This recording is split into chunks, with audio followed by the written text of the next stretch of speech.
সবাই খেয়াল করি, পুলিশ যদি আমাদেরকে কন্ট্রোল করে গাড়ি, তাহলে উনি যে মাপটা দিবে সেই মাপের যদি কম পায় তাহলে আমাদেরকে জরিমানা করতে পারে। যেমন এখানে আছে খুব ইম্পর্টেন্ট কয়েকটা quiz. Control manutenzione e sostituzione dei pneumatici, কিভাবে আপনি গাড়ি চাকা কন্ট্রোল করবেন এবং কিভাবে চাকা manutenzione করবেন, রক্ষণাবেক্ষণ করবেন।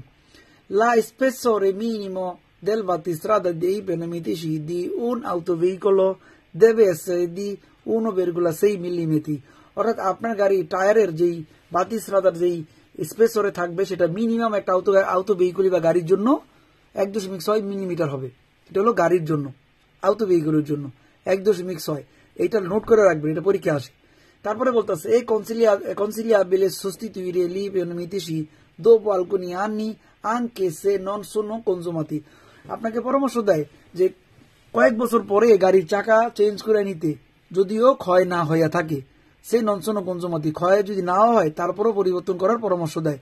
ভেরো lo spessore minimo del battistrada dei pneumatici di un motociclo deve essere di 1,0 mm, motor সাইকেলের জন্য চাকার যে বাতিস্রাদার যে মাপটা হবে সেটা হচ্ছে 1.0 মিলিমিটার। এখন গুইদা পরীক্ষা যদি আপনাকে জিজ্ঞেস করে উত্তর দিতে পারবেন না, গাড়ির জন্য কত আর মোটর সাইকেলের জন্য কত বলেন তো একজন। হ্যাঁ ভাইয়া, গাড়ি আউটো ভেহিকুলের জন্য 1,6 মিলিমিটার আর মোটরসাইকেলের জন্য হইল 1 মিলিমিটার। হ্যাঁ, গুড। তার মানে এই দুইটা নাম্বার কিন্তু দুইটা কুইজ আছে, দুইটা কুইজই বেরো পরীক্ষার মধ্যে প্রায় সময় আসে, মনে থাকবে না সবার? এটা নোট করে নিয়ে। অবশ্যই ভাই, এই দুইটাই নাম্বার আছে এই চ্যাপ্টারের এই অংশতে।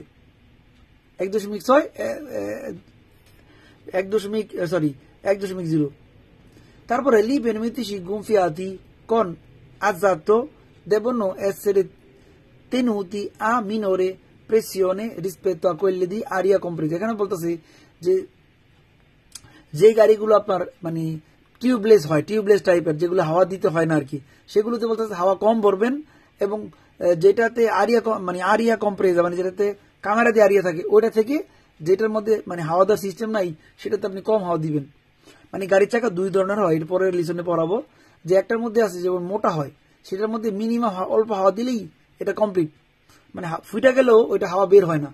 আর আরেকটা আছে যেটা হলো আপনার যে সাইকেলের টিউব আর কি, একটু খোঁচা রাখলেই সব হাওয়া বের হয়ে যায়।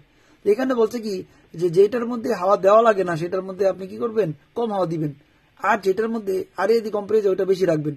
তো এরকম একটা পার্থক্য বলছে ফালসো, কারণ আমরা জানি গাড়ির চাকার যেটুক যার দরকার হাওয়া সেটাই দিতে হবে, কম বেশি না, ফালসো। তারপর এখানে একটা পার্থক্য আছে এদিকে, যে আপনার গাড়ির আসছে কাকে বলে।